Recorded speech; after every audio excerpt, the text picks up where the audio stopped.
better than him.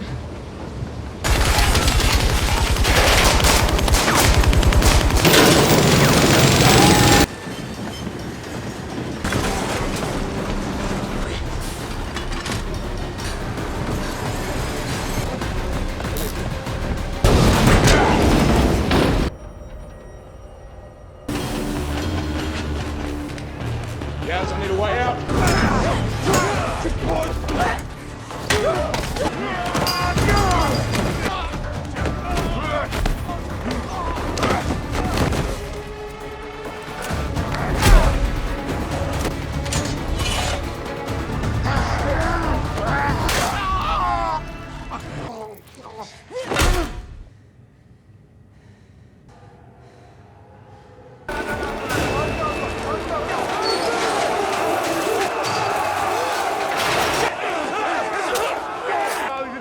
Common yard. Negative. Keep swinging that thing.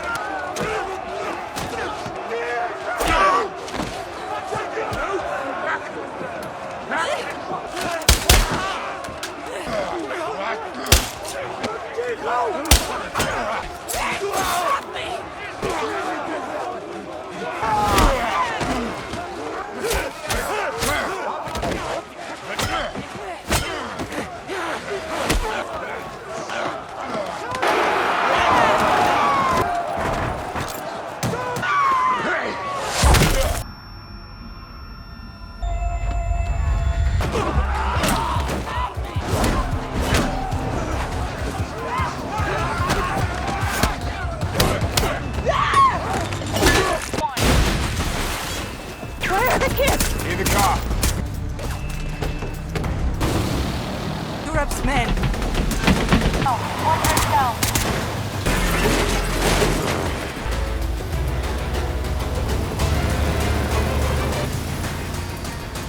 Military grade. Stack up. Don't let them between.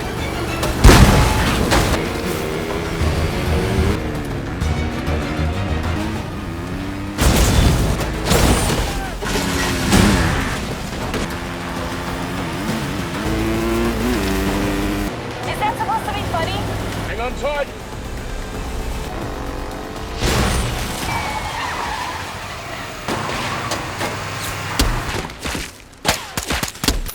It's okay, I got you. Don't shoot. 60 seconds out. Right. You're right.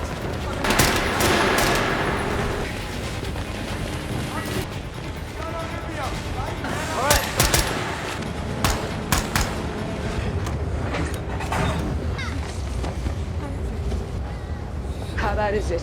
Heading to the engine. Guys, need your tech.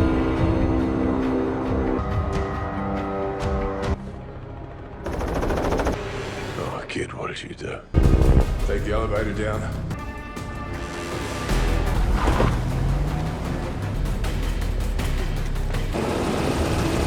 Get down!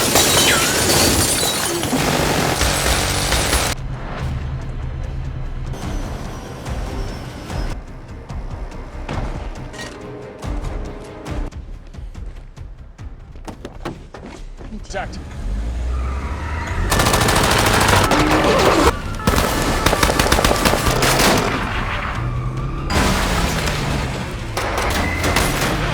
Come in! Sandro! Wat is? Je man het dit alles? Sandro.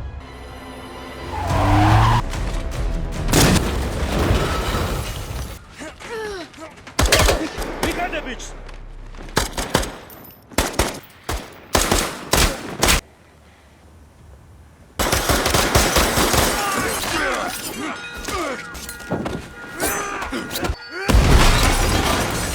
Hold on.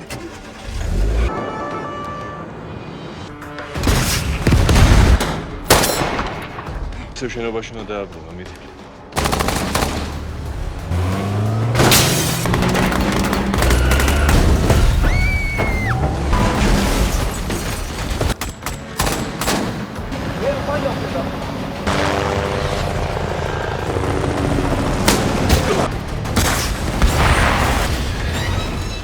Take their wings. Copy.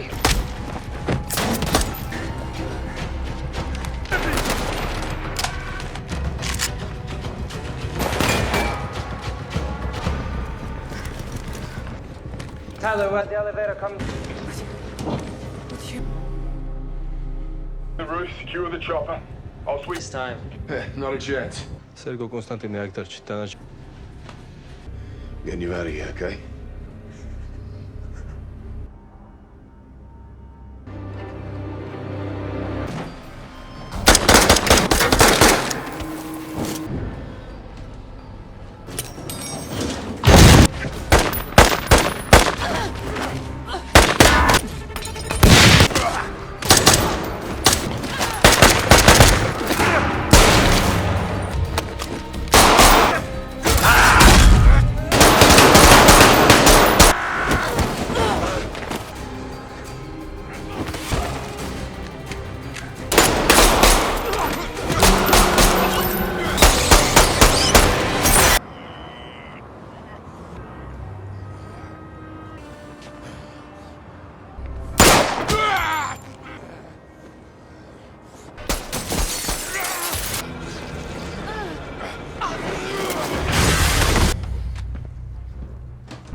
Just keep us flying, Nick. Just keep. Hey.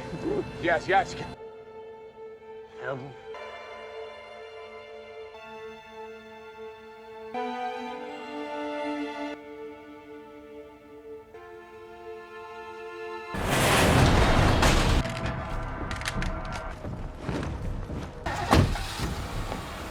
Open the door. Open the door!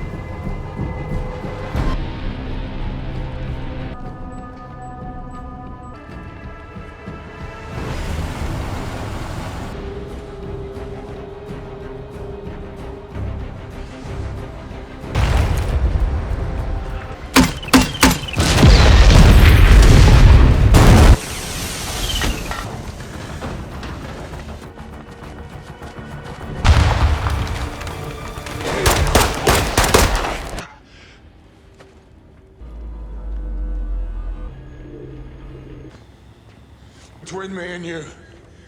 God gave me a mission to reign acting God's will. Doubt.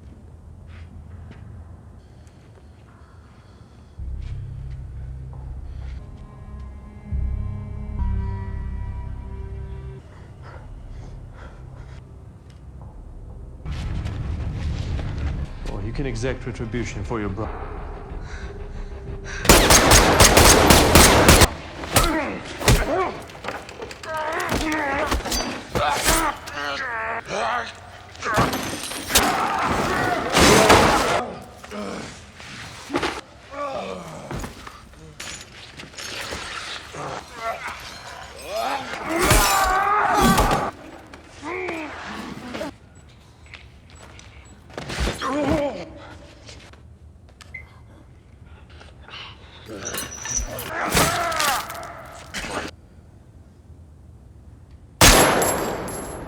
Hey guys, today we're diving headfirst back into the absolutely brutal, no-holds-barred world of Tyler Rake with our recap of Extraction 2. If you thought the first one was intense, well, buckle up Buttercup, because Rake isn't just back. He's practically a walking, breathing, highly lethal Lazarus. This is a passion project for me, and a like or a subscribe is the best way to show your support. So if you're on board, join the crew. If not, thanks for watching anyway. We kick things off exactly where the first film left us, with Rake plummeting into the murky depths of a river in Dhaka, seemingly dead. Blood billows around him, and for a moment, it really feels like this is it. The mission is over, and so is our hero. The silence underwater is almost deafening after the chaos, replaced by the gurgle of bubbles and the slow, inevitable drift downwards. But this isn't a funeral. It's just a really aggressive nap for Tyler. Nick and Yaz, his ever-loyal and incredibly skilled support team,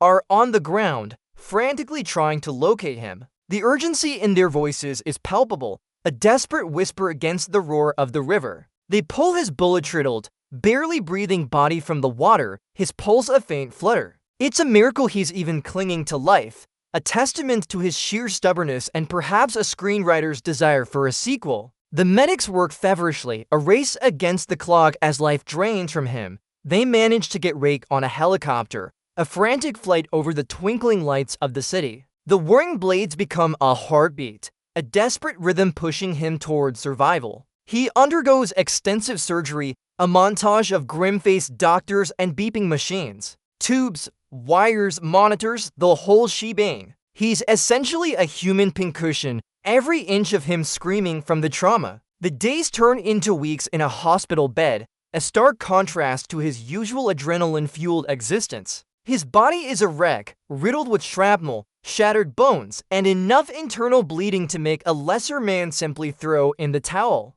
Nick and Yaz are there, a constant presence, their concern etched on their faces. They've seen him through worse, but this feels different. The recovery is brutal, showcasing Rake's immense mental and physical fortitude. He's pushing himself, gritting his teeth through the pain, determined to regain his strength. It's not just about healing. It's about getting back to being the formidable force he once was. Physical therapy is a nightmare. Every movement a fresh agony, but he endures, slowly rebuilding himself from the ground up. Months later, we find Rake in a secluded, snow-covered cabin in Austria, looking a bit like a highly trained, heavily scarred hermit. He's still recovering, but now it's self-directed, a personal boot camp in the wilderness. He chops wood with an axe, the satisfying thud echoing through the crisp mountain air. It's a rhythmic, meditative act, a way to channel his restless energy and rebuild his physical prowess. Each swing is a battle, each piece of split with a small victory. He runs through the snow, pushing his still-healing body to its limits, the crunch of his boots the only sound. He lifts weights, shadow boxes, and works on his reflexes, sweat steaming in the cold. It's clear he's not just whiling away the hours. He's preparing for something, even if he doesn't know what it is yet. The scars are prominent, a roadmap of his past battles, but his eyes hold that familiar intensity. He looks like he's finally finding a semblance of peace, a quiet existence after years of non-stop combat. Yet there's an underlying tension, a coiled readiness that hints at his true nature. He's not built for quiet. He's built for mayhem. Just when you think Rake might actually retire to become a lumberjack, a helicopter descends from the sky, shattering the tranquility of his Austrian hideaway. Out steps a sharply dressed, impeccably composed gentleman named Alcott, a character who clearly operates in the shadows of the global elite. Rake, ever the picture of hospitality, greets him with a rifle pointed directly at his chest. You know, just standard welcome to my cabin protocol. Alcott, unfazed, delivers his proposition. There's a new mission, a highly dangerous one, involving a family imprisoned in a Georgian penitentiary. Apparently, Rake's reputation as the go-to guy for impossible extractions precedes him. Even when he's technically dead, it's a rescue operation for Mia's sister and her kids. Alcott explains that the kids, who are also Rake's sister-in-law's children, are locked up with her in a notoriously brutal prison, essentially pawns in a massive criminal empire. This isn't just another job. It's personal. Rake initially declines, citing his current mostly dead status and the promise he made to himself to stay out of the game. He's trying to heal, both physically and mentally. And diving back into the abyss of Black Ops isn't exactly a recipe for R&R, but Alcott knows exactly how to push his buttons, highlighting the personal connection, the desperation of the children, and the sheer injustice of their situation. He subtly reminds Rake that this could be a path to redemption, a chance to mend old wounds and perhaps forgive himself for past failures. The seed is planted, a flicker of that old fire reigniting in Rake's eyes. You can almost see the gears grinding in his head. Rake wrestles with the decision, the weight of the past pressing down on him. He looks at a faded photograph of his ex-wife, Mia, and her sister, evoking a painful history. The memories, the regrets, the love he lost, it all comes flooding back. This isn't just about saving strangers. It's about his own messy personal life and the possibility of some closure. He knows what he's getting into: more pain, more violence, more close calls with death. But the thought of innocent children suffering, especially those connected to Mia, is a powerful motivator. He can't sit by. He can't ignore it. It's like a moth to a very dangerous flame. He finally makes the call, a simple, gruff communication to Nick. "I'm in." The word hangs in the air, a silent declaration that the ghost of Dhaka is officially back to haunt the bad guys. Nick and Yaz are clearly relieved, their faces betraying a mix of concern and excitement. They know the dangers, but they also know Rake. This is what he does, who he is. They immediately spring into action, mobilizing their resources to gather intelligence and prepare for the seemingly impossible. The quiet solitude of the cabin is over. The calm before the storm has broken. The beast is reawakened, and honestly, the villains are probably not ready for this particular comeback tour. Back in action, Rake meets up with Nick and Yaz in a high-tech, slightly minimalist safe house. It's a familiar scene, but this time, Rake is scarred and grittier, a little more worn around the edges. Nick, ever the meticulous planner, lays out the details of the mission with the precision of a master strategist. The target, Kevin, Mia's sister, and her two children, Sandro and Nina. They are imprisoned in a heavily fortified Georgian penitentiary, a veritable fortress of despair. The catch? Kevin's husband, David Radiani, is a ruthless Georgian gangster, the brother of the even more notorious and truly menacing Zurab Radiani. David is in the same prison, running his criminal empire from behind bars. This isn't just a prison break. It's an infiltration into the lion's den. The intelligence suggests David keeps his family close, but it's a gilded cage at best, a horrifying bargaining chip at worst. The prison is notorious for its brutal guards, its maze-like corridors, and its utter lack of human rights. Nick highlights the extreme risks. Getting in is one thing, getting out with 3 non-combatants, 2 of whom are children, is another beast entirely. Yes, with his usual calm demeanor, starts prepping the gear, an arsenal that would make a small army blush. The plan is audacious, bordering on suicidal, but that's Rake's specialty, isn't it? He's not one for easy missions. The infiltration begins under the cloak of night, naturally. Rake and his team, including a few well-placed operatives, use a network of hidden tunnels to bypass the prison's initial perimeter. This isn't a smash and grab, it's a surgical strike. They emerge into the bowels of the prison, a labyrinth of concrete and steel, the oppressive atmosphere heavy with the smell of stale air and desperation.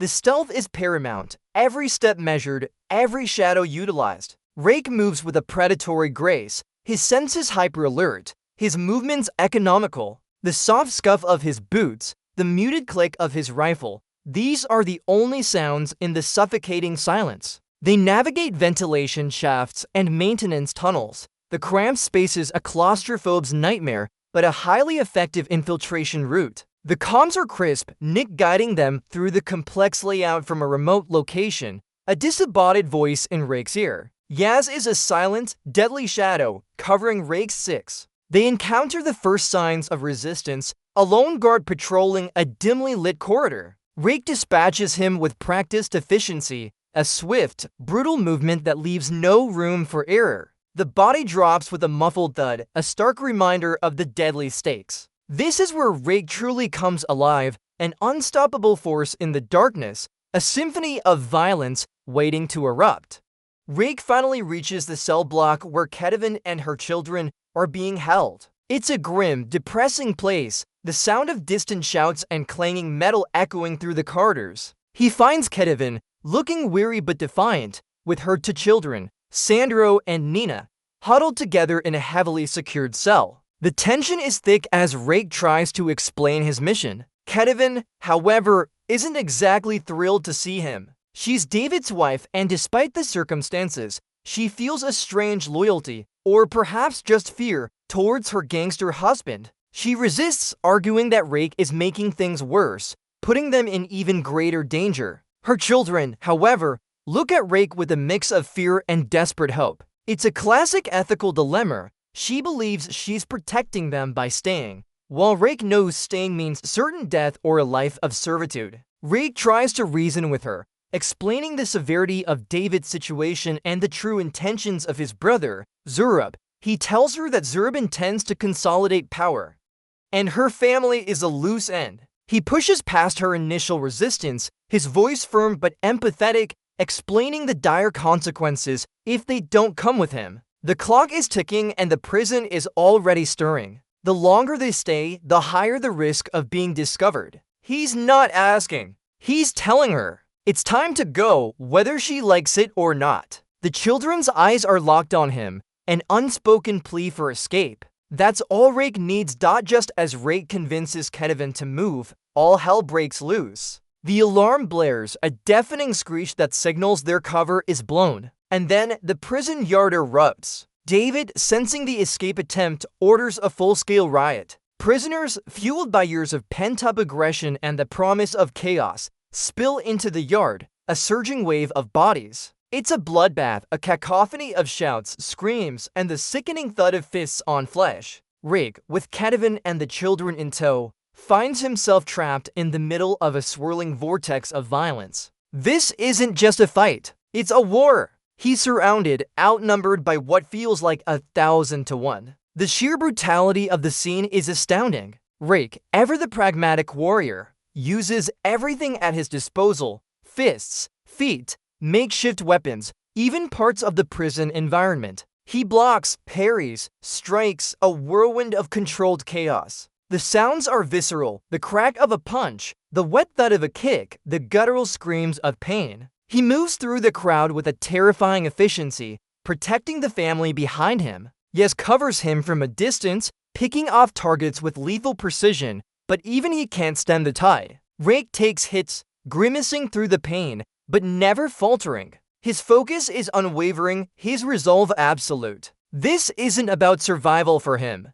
It's about getting them out alive, no matter the cost. It's a truly magnificent, horrifying ballet of destruction. Now, for the piece de resistance, the infamous one-shot prison escape sequence. A cinematic marvel that makes you wonder if Chris Hemsworth secretly has superpowers for real. This isn't just a scene. It's a 20-minute masterclass in controlled chaos and incredible choreography. The camera clings to Rake like a barnacle, never cutting, dragging us through the sheer, unadulterated pandemonium. We see every punch, every kick, every brutal takedown in excruciating detail. Rake is a human wrecking ball, mowing down dozens of prisoners and guards. He uses riot shields, pipes, even a flaming prisoner as a weapon. Yes, you heard that right, a flaming prisoner. It's inventive, horrifying, and utterly Rake. He navigates stairwells, jumps from ledges, and blasts through doors, always keeping Kevin and the kids close. The kids witness violence most people only see in movies, but Rake shields them as best he can, his body a living wall. The sounds are relentless: the rattle of automatic gunfire, the screech of metal, the guttural roars of men, and the desperate cries of Kevin urging her children onward. It's a relentless, heart-pounding symphony of destruction. You feel every impact, every breath Rake takes. It's a phenomenal achievement, showcasing not just Rake's combat prowess, but his unwavering commitment to his mission, even when he's staring death directly in the face multiple times. He's practically a video game character with an infinite health bar. Just incredible. Amidst the mayhem, David Radiani, Kevin's husband and the source of all this grief, attempts a desperate stand. He confronts Rake, fueled by rage and a distorted sense of honor, but his moment of glory is cut tragically short.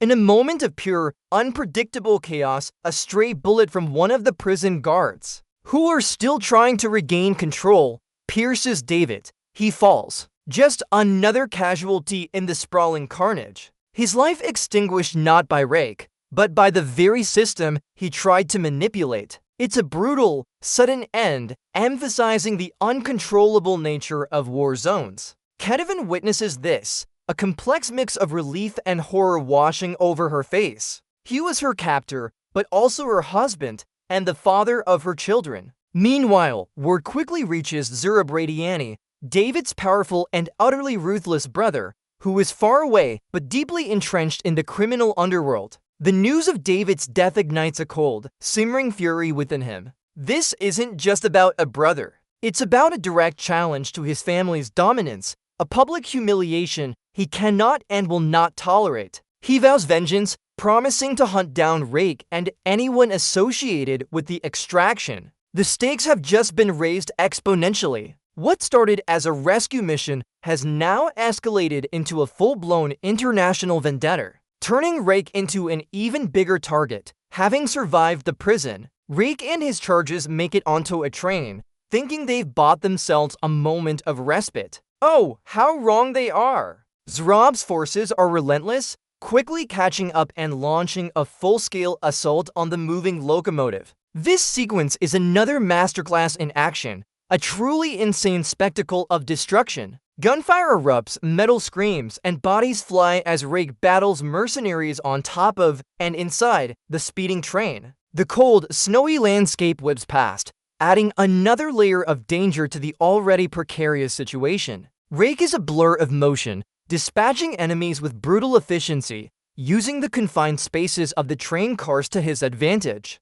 He slides, ducks, weaves, and punches, a one-man army against a tide of determined assailants. The fight choreography here is incredible, showcasing Rake's adaptability and sheer physical power. Yes, positioned in a helicopter overhead, provides crucial air support, raining down suppressive fire, but even he can't stop every threat. The children, terrified but resilient, are hidden and protected by Kevin, witnessing horrors no child ever should. Rake, bleeding and bruised, pushes through the pain, his singular focus on protecting them. It's a relentless, high-octane battle against overwhelming odds, a testament to Rake's unbreakable will. He literally climbs over explosions and dodges bullets. Just another Tuesday for Tyler Rake. The battle rages on within the cramped, chaotic confines of the train cars. Rake moves with a desperate ferocity, each punch carrying the weight of his mission. He uses anything and everything as a weapon,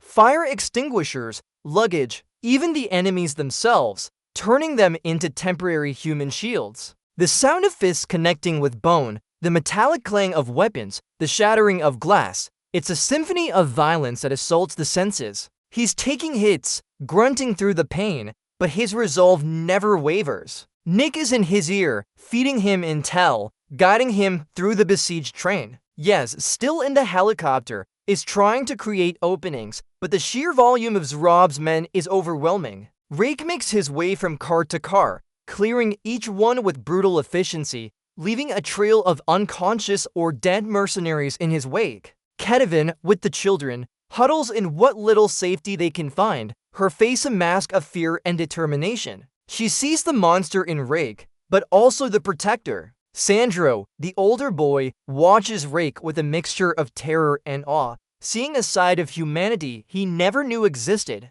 Rake clears the path, but the enemies just keep coming, a seemingly endless supply of highly trained, heavily armed thugs. It's a testament to the incredible stunt work and choreography that this extended sequence remains so utterly gripping, never letting up for a second. The train itself becomes a character and unstoppable engine of war. As if fighting on a train wasn't enough, Yes takes his helicopter antics to a whole new level of insane. He flies dangerously low, almost scraping the side of the train, providing pinpoint covering fire and acting as a distraction. The whirring of the rotor blades is deafening, adding to the chaotic symphony of battle. It's a truly spectacular display of piloting skill and utter disregard for personal safety. Yaz weaves through obstacles, dodges incoming fire, and even manages to take out an enemy vehicle with a precision strike. He's Rake's guardian angel, a constant presence in the sky, always there to back him up. The coordination between Rake on the ground and Yaz in the air is seamless, a well-oiled machine of destruction. They've done this countless times, their trust in each other absolute. The visuals of the helicopter hugging the train, firing relentlessly, are breathtaking and genuinely nail-biting. It's a classic action movie moment where you just know the budget was spent wisely, making you feel the sheer kinetic energy of the scene. The combined efforts of Rake and Yaz managed to push back Rob's relentless assault, allowing them to finally gain some distance from the pursuing forces. It's a temporary reprieve, but a much-needed one, After what felt like an eternity of non-stop combat, amidst the relentless gunfire and explosions, tragedy strikes. Yaz, always covering Rake's back, takes a bullet directly to the head while heroically providing covering fire from his helicopter. The impact is sudden, brutal, and utterly shocking. His body slumps and his helicopter, now pilotless, begins to spiral downwards, a fiery testament to his sacrifice. The loss is devastating for Rake and Nick. Yaz wasn't just a teammate. He was family, a loyal brother-in-arms who had stood by Rake through countless impossible missions. The raw anguish on Rake's face is palpable, a rare glimpse into his emotional core. He screams in frustration and grief,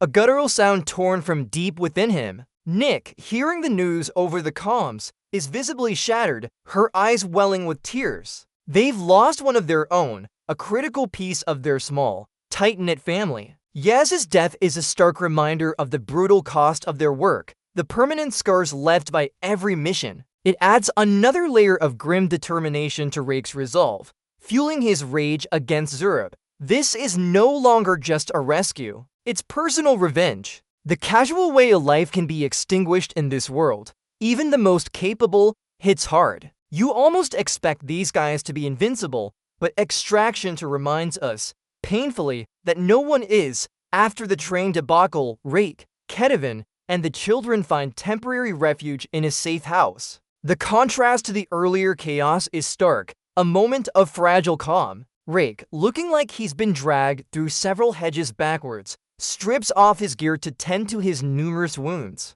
Every inch of his body is bruised, cut, and battered, a testament to the sheer amount of punishment he's endured. He patches himself up with a grim efficiency, the grimace on his face reflecting not just physical pain, but the emotional toll of Yaz's death. Nick, meanwhile, is trying to hold it together, but the grief is consuming her. She's lost her brother, and the weight of that loss is crushing. She moves around, trying to maintain her professional composure, but her eyes are red-rimmed and her movements are strained. The children, still reeling from the violence they've witnessed, are surprisingly quiet, absorbing the grim reality of their situation. Sandro, particularly, is watching Rake with an intense, almost worshipful gaze. He's seen Rake do things no mortal man should be capable of, and it's clearly impacting him. It's a heavy scene, punctuated by the silence of unspoken grief and the lingering trauma of what they've all just experienced. This brief pause in the action serves as a crucial moment for both physical and emotional recovery before the inevitable next wave of conflict. In a truly stomach-dropping moment, we discover that Sandro, Ketavin's son, hasn't quite shaken off his father's influence. Despite witnessing David's brutality and Rake's protection, Sandro secretly uses a burner phone to contact his uncle, Zurab. He reveals their location, believing he's doing the right thing, trying to avenge his father and stay loyal to his family's criminal empire. It's a tragic example of indoctrination, showing how deeply ingrained the family's toxic ideology is, even in a child. He's torn between the safety Rake offers and the twisted sense of loyalty he feels. This betrayal, though naive, sets the stage for the next, even more brutal confrontation. Rake and Nick are momentarily blindsided, but the sudden tightening of the net around them soon makes it clear they've been compromised from within. Zurab, now fully aware of their whereabouts, mobilizes his forces with renewed vengeance. The safe house, meant to be a sanctuary, transforms into another battleground. It's a harsh lesson for Rake. Sometimes, the greatest threats come from unexpected places, from those you're trying to save. The look on Rake's face, when he realizes, is one of weary disappointment. Not anger, just profound sadness at the cyclical nature of violence and loyalty in these families. Zurab's forces, now armed with Sandro's intel, descend upon the Vienna safe house with terrifying efficiency. Windows shatter, doors explode inward, and the building quickly becomes a war zone. Rake and Nick spring into action, their movements sharp and coordinated despite their grief and exhaustion. They're outnumbered, outgunned, and caught completely off guard. This isn't just a tactical assault. It's a brutal, personal vendetta from Zurab. The safe house, previously a place of quiet reflection, transforms into a maelstrom of gunfire, explosions, and close quarters combat. Rake and Nick fight back to back, a finely tuned machine of destruction. Rake uses his signature blend of brute force and tactical ingenuity, while Nick, a master sharpshooter, provides precise cover fire. The children, once again, are caught in the crossfire, huddled in a reinforced room while the adults fight to the death to protect them. The intensity is relentless, the stakes higher than ever. Every corner turned, every door breached, brings another wave of heavily armed mercenaries. The soundscape is a violent symphony, the staccato rhythm of automatic weapons, the concussive force of grenades, and the screams of combat. It's an extraction gone sideways, with Rake now on the defensive in a desperate struggle for survival. You really have to feel for these guys. They just can't catch a break, can they? With the safe house rapidly becoming an inferno, Rake makes a daring, almost suicidal, escape plan.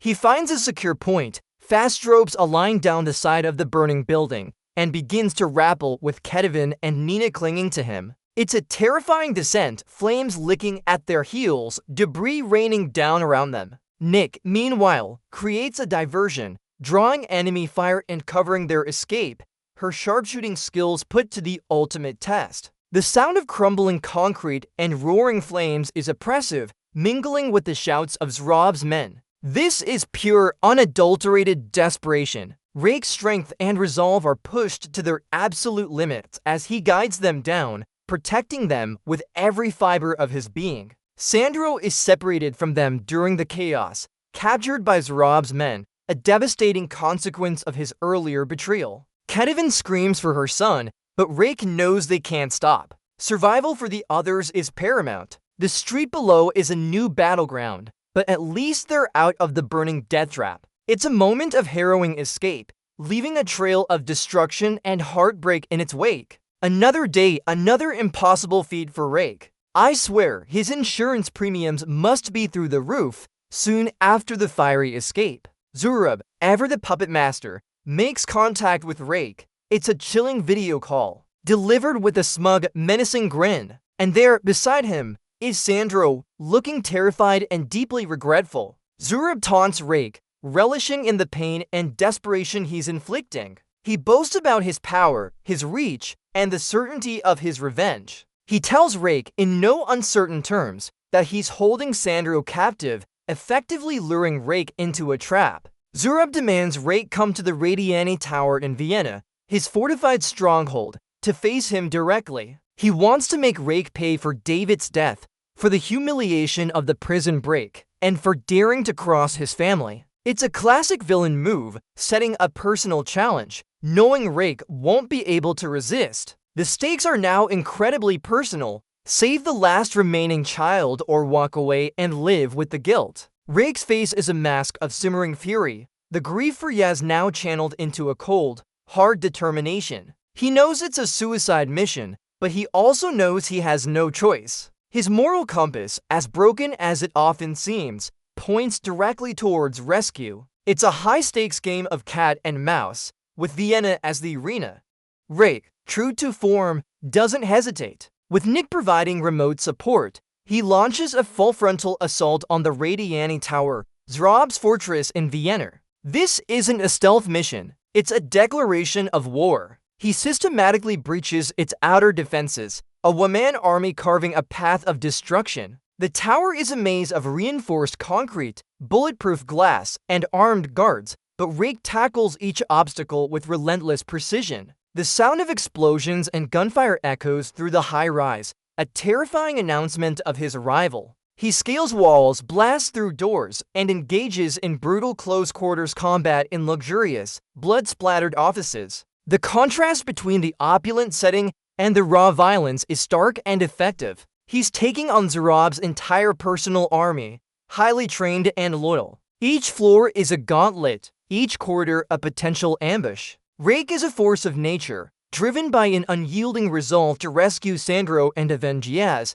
He's running on pure adrenaline and a healthy dose of rage, pushing his already injured body past its limits. Nick, watching from a distance, provides crucial intel, guiding him through the complex's security systems, identifying enemy positions, and warning him of approaching threats. It's a coordinated dance of death, with Rake as the lead dancer, and frankly, the bad guys never stood a chance. Rake finally reaches Rob's opulent office, where the big boss himself is waiting, a smug smile plastered on his face. Sandro is nearby, terrified, witnessing the inevitable showdown. This isn't just another thug. Zurab is a formidable opponent, a brutal leader who can clearly hold his own in a fight. Their clash is immediate and ferocious, a brutal hand-to-hand combat sequence that's less about fancy choreography and more about raw, visceral impact. Fists connect with bone, bodies crash through furniture,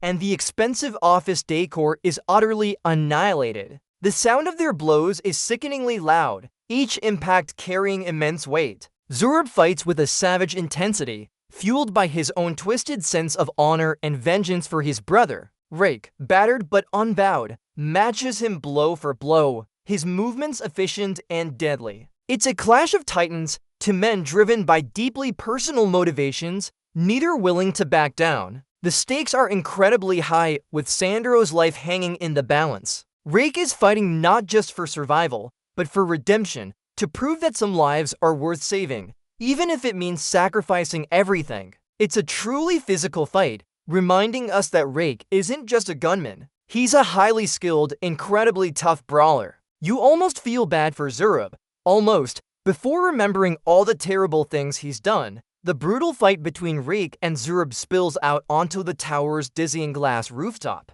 adding an insane level of danger to an already perilous situation. Every step, every blow, threatens to shatter the fragile surface beneath them, sending them plummeting to their doom. It's a truly vertigo-inducing spectacle, making you clench your teeth with every crash and slide. The wind whips around them, a howling accomplice to their violence. Zurab, with a desperate surge of adrenaline, manages to get the upper hand for a moment, pushing Rake to the very edge. Rake, however, is a master of improvisation. He uses the environment to his advantage, finding leverage, exploiting weaknesses. The sounds are sharp and unsettling, the groan of the glass, the frantic scuffs of their shoes, the grunt of their efforts. It's a desperate struggle, with Rake battered and bleeding, but still fighting with that primal, unyielding will to survive and complete his mission. The vast cityscape of Vienna stretches out beneath them, a silent witness to their deadly dance. This rooftop battle is the culmination of everything,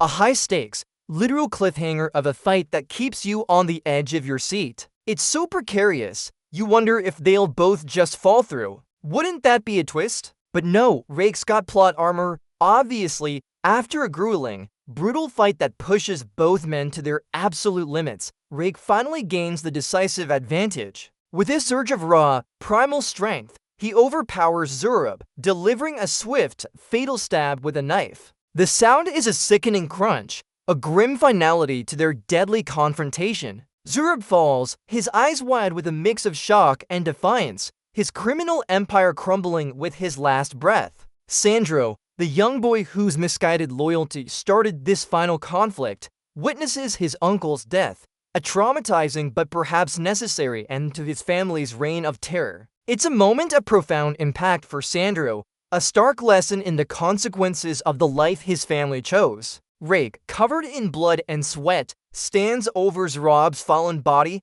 utterly exhausted but victorious. The fight is over, the immediate threat neutralized. The silence that follows the battle is almost deafening, a sudden calm after the storm of violence. It's a grim victory, one that cost him dearly, but the mission is accomplished. The visual of Rake, weary but standing, silhouetted against the city, is iconic. He's a survivor, a protector, and a force of nature, with Zurab defeated and the tower in ruins. The inevitable happens, local law enforcement, finally catching up to the monumental mess, swarms the building. Sirens wail, lights flash, and armed officers descend upon the scene. Rake and Nick, both injured and utterly exhausted, don't resist. They're apprehended amidst the chaos, their faces grim but resigned. They knew this was a possibility, a necessary consequence of operating outside the lines. It's a stark contrast to their usual anonymous extractions, a very public and to a very personal mission. The image of Rake, handcuffed and covered in blood, being led away, highlights the ambiguity of his role, a hero to some, a criminal to others. Kevin and Nina are also taken into custody, though their future is uncertain. Sandro is there too, confused and traumatized, the weight of his actions beginning to settle on him. The sheer scale of the destruction is evident, a testament to the battle that just unfolded. It's a moment of quiet reflection, a pause where the dust settles and the real-world consequences begin to manifest. For Rake, it's just another Tuesday, but probably one with more paperwork than usual. Some time passes, and we find Rake and Nick, surprisingly, in a high-security prison. Apparently, even Black Ops heroes have to face the music, or at least pretend to for a bit. Alcott, the mysterious handler who initiated the mission, pays them a visit. He's all business, as usual, making them an offer they literally can't refuse: freedom for both Rake and Nick. In exchange for their continued services, it's a classic deal with the devil, or at least a highly enigmatic, well-connected devil. Alcott implies that the world still needs men like Rake, men willing to do the dirty work that governments can't or won't touch. He highlights the unique skills they possess, the moral flexibility required for such operations. The implication is clear: they are too valuable to be locked away. It's a shrewd negotiation, a reminder that Rake and Nick are pawns in a much larger game, even as they fight their own battles. Rake, ever the pragmatist, accepts. He knows this is his life, his purpose, for better or worse. He glances at Nick, a silent understanding passing between them. Their freedom comes at a cost, but it's a cost they're willing to pay. The prison bars are a temporary inconvenience, merely a stepping stone to their next impossible mission. Because, let's be honest, Rake wasn't going to spend his golden years knitting. He's got too many bad guys to punch. Alcott doesn't waste time with pleasantries. He lays out the terms of their release with crisp, businesslike efficiency. It's not a pardon. It's more of a contractual arrangement, a continuation of their unofficial government employment. He presents Rake with a new dossier, thick with classified information, hinting at their next impossible mission. The cycle continues, a never-ending loop of violence, danger, and improbable survival. Rake takes the dossier, his eyes scanning the contents, already processing the next set of challenges. It's a return to form, a familiar path for a man who knows nothing else. Nick, beside him, shares a look of grim determination. They are soldiers, operatives, and this is their calling. They walk out of the prison no longer captives, but free agents beholden to a higher, shadowy power. The world outside is still the same, but they are changed. They've faced death and come back, lost family and gained a renewed purpose.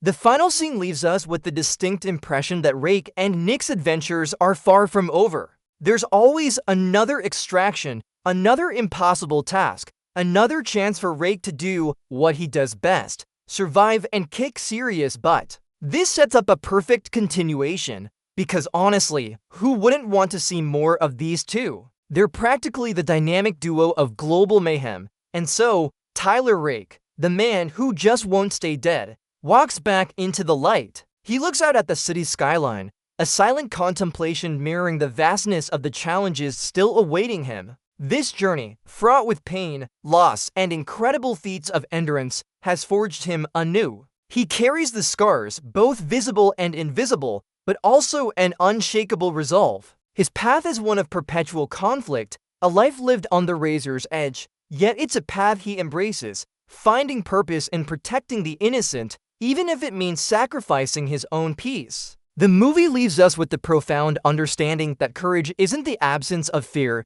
but the triumph over it repeatedly. Rake reminds us that even after falling from the highest bridge, there's always a chance to rise again, stronger and more determined. He embodies the spirit of resilience, a testament to the human will to fight for what's right, no matter the odds. It's a powerful, inspiring end, urging us to find our own strength in the face of adversity, to keep fighting and to never give up. Until next time, stay safe out there, and remember, don't try these stunts at home. Today we're diving headfirst into the adrenaline-fueled world of Extraction 2. We pick up precisely where the first movie left off, with our seemingly indestructible hero, Tyler Rake. taking an absolutely massive plunge off a bridge and into a river, looking very much like a human-sized ragdoll. Spoiler alert, he's not actually gone for good, because, well, that would make for a pretty short sequel, wouldn't it? We see divers pulling his battered form from the murky depths, a testament to his sheer, unyielding stubbornness. He's in rough shape, to put it mildly. Flash forward 9 months of intense recovery, filled with grueling physical therapy, a whole lot of grunting, and probably more pain meds than a small pharmacy. Just as he's finally getting back on his feet, literally, and trying to embrace a quieter, less explosive life in a secluded Austrian cabin, guess who shows up? None other than the impeccably dressed, morally ambiguous handler, Alcott, played by Idris Elba. And you know when Alcott shows up, it's not for a friendly game of charades. He's got a job, an impossible one, naturally, and he knows Rake is the only one who can do it. I put a lot of work into these, so if you like what you see, a like and a subscribe is always appreciated. No worries if not. Rake, looking like he's just woken up from a very long, very painful nap, is less than thrilled. He's trying his hand at gardening, which is about as far from extracting people from war zones as you can get. Alcott, with his usual calm demeanor, drops the bombshell. The mission involves rescuing Kedivin, Mia's sister, yes, that Mia, Rake's ex-wife from the first movie, and her 2 kids. Sandro and Nina, they're being held in a notoriously brutal Georgian prison alongside Kedivin's husband, David. David is a ruthless gangster and the brother of the crime boss Rake killed in the first film, which, as you can imagine, adds a delightful layer of complexity to the family reunion. Alcott emphasizes that this isn't just another job. It's a personal plea, a shot at redemption for Rake, and a chance to mend some very old, very deep wounds. The catch? David is so powerful and influential that he essentially runs the prison. Getting in is one thing. Getting out with 3 non-combatants from a maximum security fortress overseen by a vengeful crime lord and his entire gang is a whole different beast. The stakes are through the roof. The odds are practically zero, and Rake, despite his initial hesitation, is slowly but surely getting that familiar glint in his eye. It's the glint of a man who knows he can't say no to a challenge, especially when it's personal. With the mission accepted, Rake wastes no time calling in his dream team, Nick Khan, his strategic mastermind and utterly unflappable right hand, and yes, Nick's brother and the resident tech and demolitions expert. These 2 are more than just colleagues. They're family, forged in the fires of countless impossible operations. We see them, cool as cucumbers, already anticipating Rake's call. Their reunion is brief, efficient, and filled with that unspoken understanding only shared by people who have literally dodged bullets together. Nick starts laying out the preliminary intel, the plans, the contingencies for the contingencies. Because when you're going into a Georgian prison run by a cartel, winging it isn't really an option unless you have a death wish. Yes, meanwhile, is already prepping the gear, checking the comms, and probably dreaming up new and creative ways to make things go boom. The atmosphere shifts from Rake's quiet, introspective recovery to the high-octane buzz of a well-oiled machine getting ready to engage. The plan is meticulously crafted, focusing on speed and surprise. Because the moment they step foot inside that prison, they're going to be public enemy number 1. And David isn't exactly known for his hospitality. Night falls over the imposing, fortress-like Georgian prison. This isn't your average Club Med for felons. It's a brutal, unforgiving concrete labyrinth designed to keep people in permanently. Rake, Nick, and Yaz execute their infiltration with surgical precision. They move through the shadows, a trio of ghosts, bypassing layers of security that would give most special ops teams nightmares. They use a cleverly disguised ventilation shaft to breach the perimeter, the metallic clang of a loosened grate the only sound breaking the silence of their approach. Inside, the air is thick with the stench of despair, stale food, and something vaguely metallic, probably blood. The visuals are stark and unforgiving, showcasing the grim reality of this place. The prisoners are a mix of hardened criminals and David's loyal enforcers, all under the thumb of the crime boss. The team's mission isn't just to get Ketivan and her kids out. It's to do it quietly, or at least as quietly as possible when you're about to liberate people from the most dangerous man in the facility. The tension is palpable, every shadow a potential threat, every muted whisper a possible giveaway. You can practically feel the cold, damp concrete radiating through the screen. This stealth phase is critical. Once they make a sound, the whole place will erupt like a hornet's nest. And trust me, these hornets have shivs. Rake moves through the grimy corridors, a predator in a concrete jungle, until he finally locates Ketivan's cell block. When he finds her, it's not just Ketivan and her children. David, the crime boss husband, is right there with them, asserting his control and enjoying his conjugal visits despite being incarcerated. David, a man whose arrogance is only matched by his brutality, immediately recognizes Rake, understanding exactly what's happening. The discovery of David's presence throws a huge wrench into the meticulously planned operation. This isn't just an extraction anymore. It's a direct challenge to David's authority in his own kingdom. Rake tries to reason with Ketivan, explaining that she and her children need to leave. Ketivan, however, is torn. She's terrified of David, but also deeply entrenched in his world, a victim of Stockholm Syndrome mixed with genuine fear for her children's safety if she defies him. David, predictably, isn't going to let his family go without a fight, especially not to the man who killed his brother. The verbal jabs are quick and sharp, escalating the tension to a boiling point. The air crackles with unspoken threats and simmering resentment. Rake's mission just got a whole lot messier, and the quiet part of the infiltration? Yeah, that's about to go straight out the window, possibly accompanied by a few guards. With a guttural roar, David unleashes pure pandemonium. He screams orders, rousing his loyal enforcers and the other prisoners into a frenzied riot. The metallic clang of cell doors being forced open, the shouts of hundreds of men, the guttural screams, it's an auditory assault. Rake immediately springs into action, a whirlwind of calculated violence. The first few guards and prisoners who rush him learn very quickly that even a newly recovered Rake is still a force of nature. Every punch lands with a sickening thud, every elbow strike connects with brutal efficiency. The sheer scale of the chaos is astounding. Prisoners are fighting each other, guards are trying to regain control, and Rake is a lone wolf amidst a sea of snarling wolves. Nick and Yaz, outside, hear the escalating pandemonium through their comms,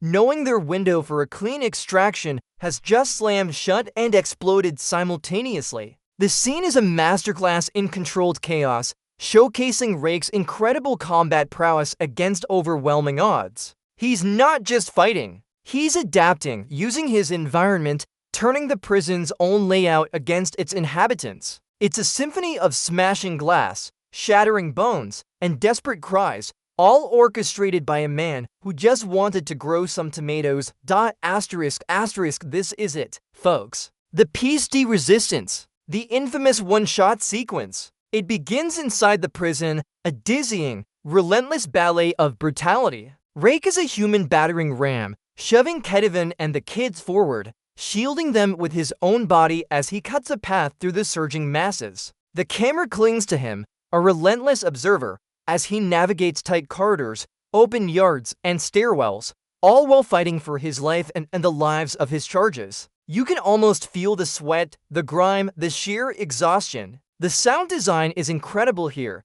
Every crack of the fist connecting, every grunt of effort, the rapid clatter of expended shell casings, and the desperate shouts of the prisoners. He uses whatever he can get his hands on, a shovel, a fire extinguisher, his bare fists. He's a walking arsenal, a one-man army carving a bloody furrow through the riot. Meanwhile, Nick and Yaz are doing their part, providing cover fire, creating distractions, and maintaining comms, their voices sharp and focused amidst the cacophony. The sequence is breathtaking, an entrance test for both Rake and the audience, proving that John Wick probably sends Rake a Christmas card every year, wishing him well and offering a knowing nod of respect. It's a testament to the sheer scale of the production and the unwavering commitment to brutal, grounded action. He's not just fighting, he's surviving, minute by agonizing minute, pulling everyone along with him.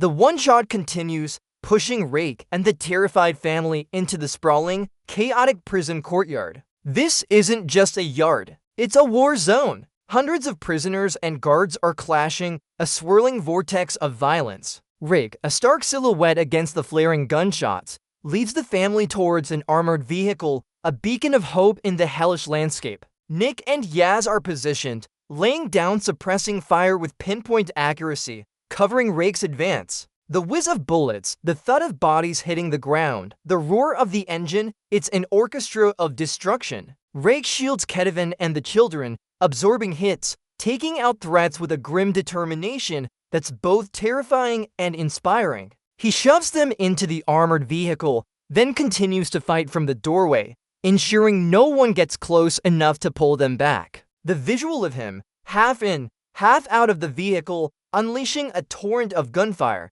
is iconic. It's not pretty, it's not elegant, but it's effective. The sheer raw intensity of this scene makes you want to both cheer and take a long, deep breath. The vehicle finally peels out, smashing through barriers, its heavy tires crunching over debris and unfortunate obstacles. They're out of the prison, but far from safe, as we soon discover. Just when you think they might catch a break, the chase escalates. The armored vehicle, surprisingly nimble for its bulk, careens through a dense, snow-laden forest, leaving a trail of broken branches and desperate hope. But David's reach extends far beyond the prison walls. A sleek, black helicopter, bristling with weaponry, appears overhead, a deadly, buzzing hornet sent to exact vengeance. The rat-a-tat-tat of its minigun rips through the forest, tearing up trees and riddling the armored vehicle with bullet holes. The sound of rounds pinging off the heavy armor, and occasionally punching through it, is deafening inside the cramped space. Rake, Nick, and Yaz return fire, but it's a desperate struggle against a superior aerial threat. They're running on fumes, adrenaline, and pure grit. The tension is almost unbearable. Kevin and the kids are huddled, terrified, as their supposed escape vehicle turns into a mobile target practice. It's a relentless, high-speed chase, showcasing the team's ingenuity and Rake's uncanny ability to keep going even when every fiber of his being is screaming for a nap. The visual of the helicopter looming over the trees, relentlessly tracking its prey, is genuinely menacing. They escape by the skin of their teeth, the vehicle barely holding together, its engine sputtering. But they've bought themselves a precious few minutes of respite, which, in this business, is practically a vacation. Alright, so they escape the prison, they escape the forest, they escape the helicopter. Naturally, the next logical step is to board a moving train. Because why not? Their armored vehicle is basically a sieve at this point, so they make a daring transfer to a freight train, hoping its sheer momentum will carry them to safety. But David, clearly a man who holds a grudge with the tenacity of a barnacle on a whale, anticipated this. The train is immediately ambushed by his highly trained, well-armed operatives who seem to have spawned out of thin air. They attack from the ground, from other vehicles, and even from other parts of the train itself. This isn't just a fight, it's a multi-front assault. The scream of the train's brakes, the clatter of boots on steel, the crack of gunfire, it's sensory overload. Rake, still protecting the family, engages in a brutal hand-to-hand and close-quarters gunfight on the top of the train, in its narrow carriages, and even hanging precariously from its sides. The motion of the train adds another layer of difficulty, with every sudden jerk and sway turning the battlefield into a deadly obstacle course. Nick and Yaz are once again indispensable, working in tandem, covering each other, and taking down threats with surgical precision. It's a chaotic ballet of bullets, fists, and desperate lunges. The scene captures the frantic energy of survival against overwhelming odds, and you realize David definitely didn't skip his how to be a relentless supervillain classes.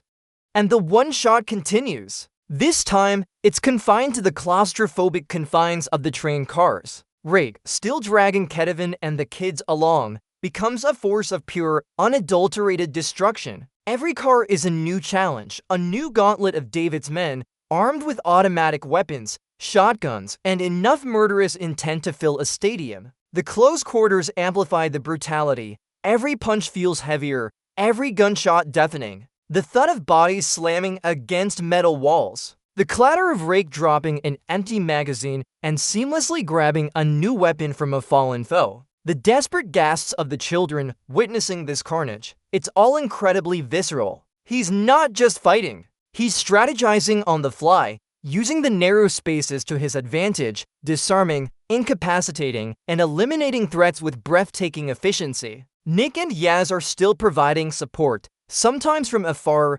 sometimes in the thick of it, a seamless unit. The sequence is long, arduous, and showcases the incredible stamina and resilience of Rake. It makes you wonder how many stunt coordinators they went through for this film.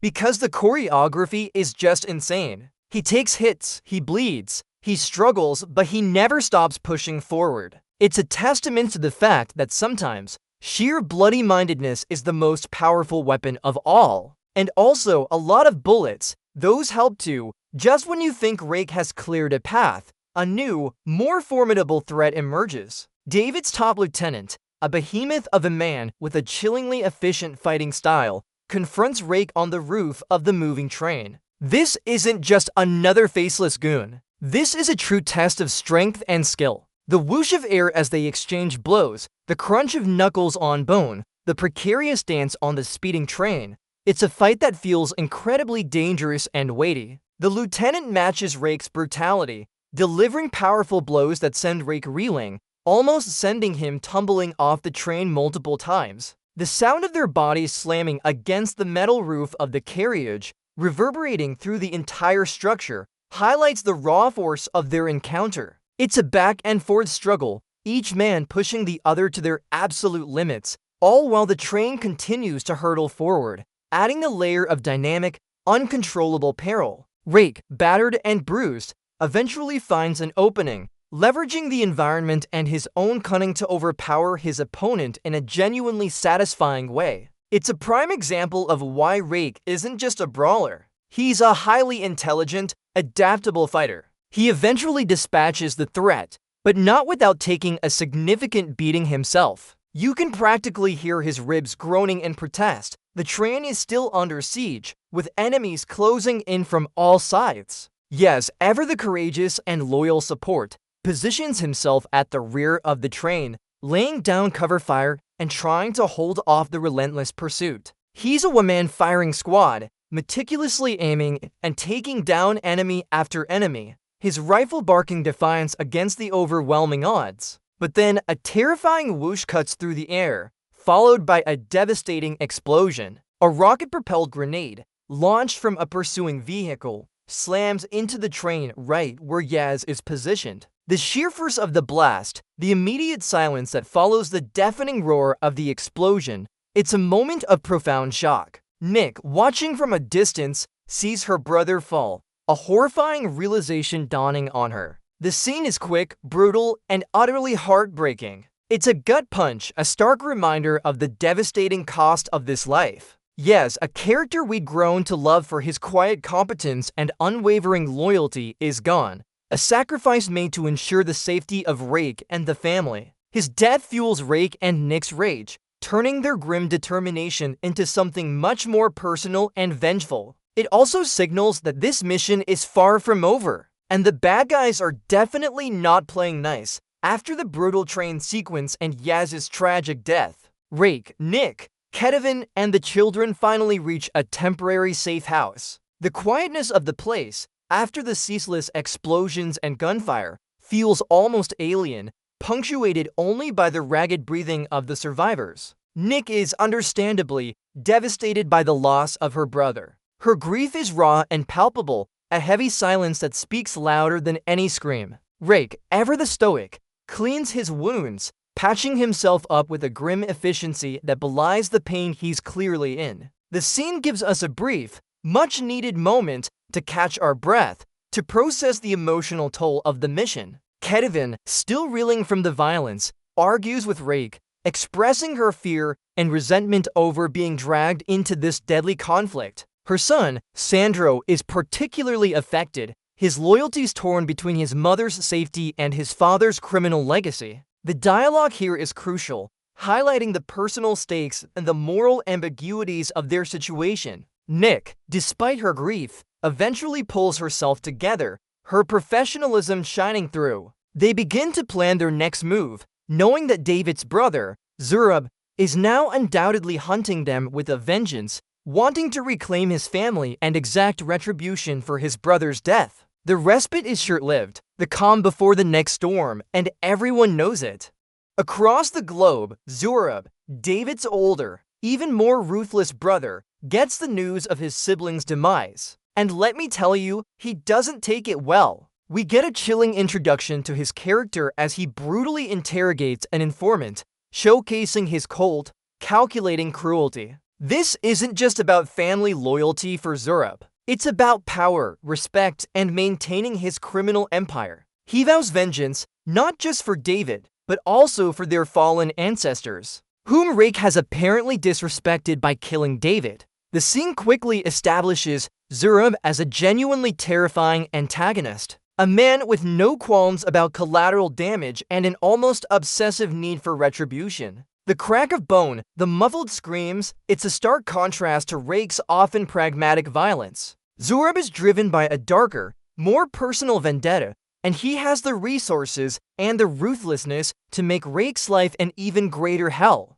He immediately mobilizes his vast network, putting a bounty on Rake's head and using every resource at his disposal to track them down. The hunt is on, and Zurab is a much more dangerous predator than David ever was. He's not just a gangster. He's a strategic operator, and he plays for keeps. Here's where things get really messy. Remember Sandro, Ket-Aven's son? He's been struggling, torn between his mother's safety and his loyalty to his father's criminal family. He views Rake as the murderer of his uncle and the destroyer of his family unit, however twisted that unit may have been. In a moment of youthful impulsiveness, misplaced loyalty, and understandable confusion, Sandro secretly contacts Zurab, revealing their location at the safe house. The quiet tap-tap of his fingers on the phone screen, the furtive glances he casts around, the conflicted expression on his face, it's a powerful moment of internal turmoil. He believes he's doing the right thing,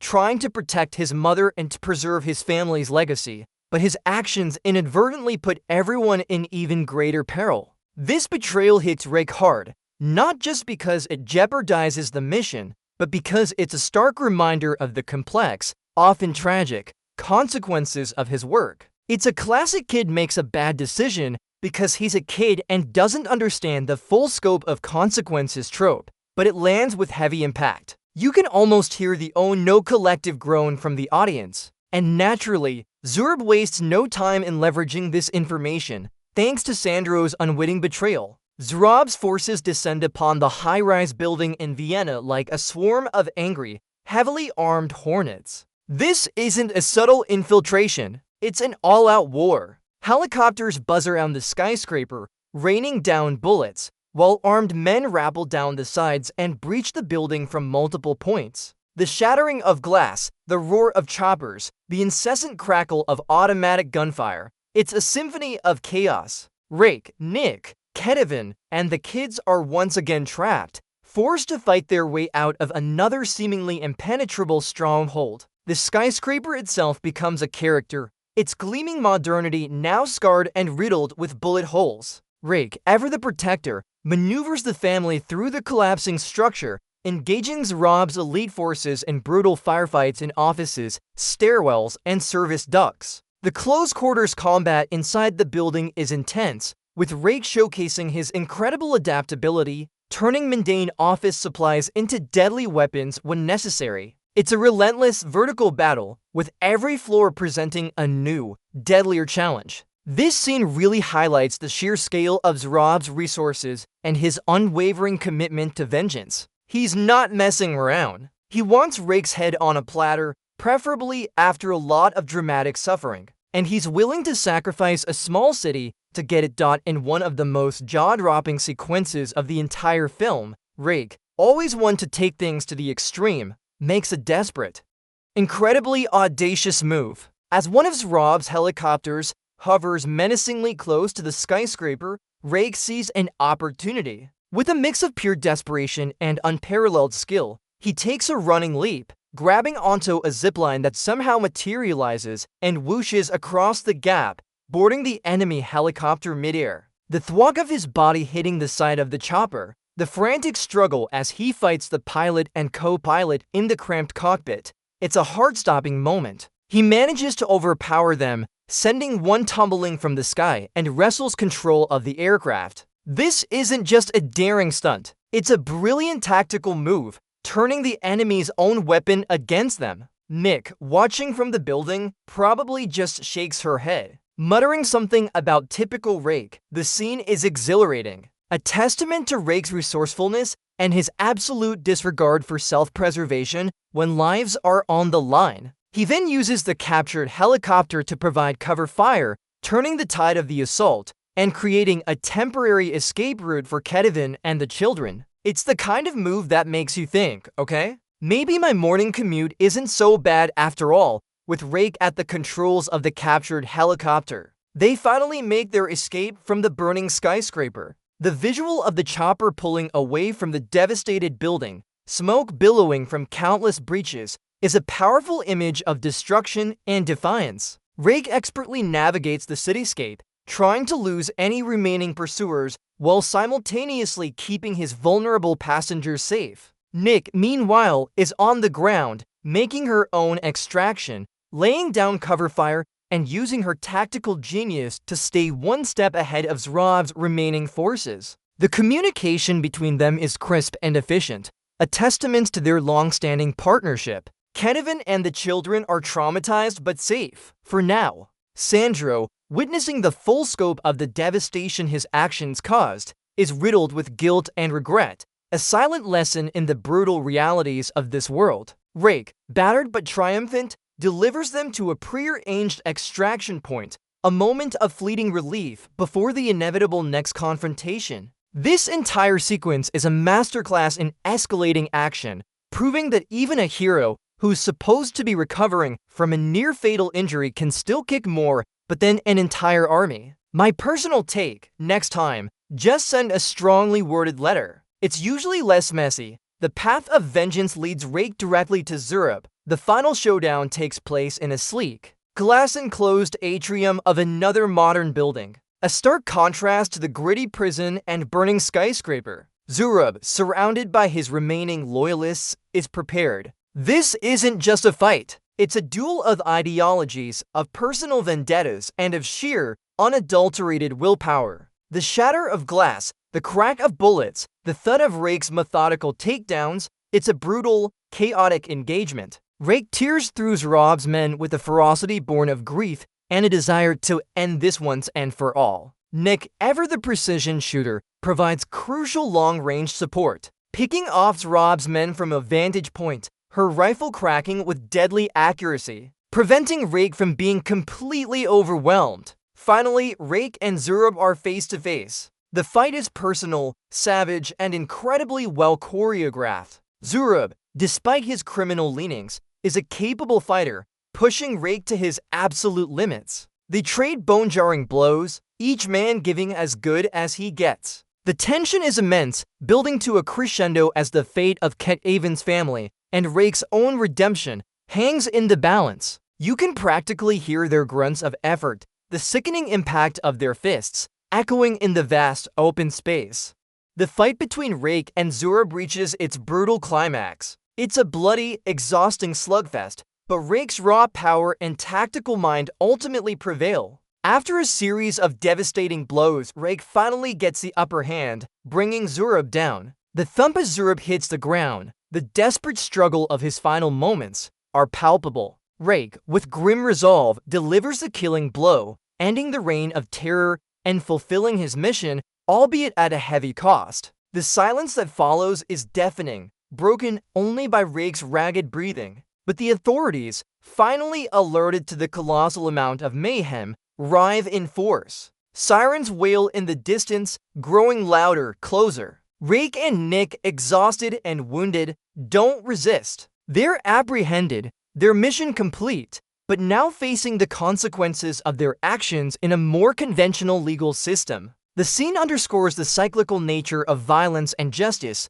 even for a ghost like Rake. you realize that even when you win, sometimes you still end up in a cell. Which, let's be honest, is probably still better than fighting off an entire prison with a shovel. So, Rake and Nick find themselves in a less than luxurious setting, prison. But even behind bars, their reputation precedes them. Who should show up for a visit but our favored shadowy operator, Alcott? He glides into the prison, probably with an entourage of lawyers and enough diplomatic immunity to start a small country, and makes Rake and Nick an offer they almost certainly can't refuse. He presents them with a clean slate, freedom, and a new, even more dangerous mission. He tantalizingly dangles the prospect of working for a bigger, more powerful entity, a shadowy organization that operates above the law, hinting at greater purpose and potentially more resources. The scene is a perfect setup for future installments, leaving us on a cliffhanger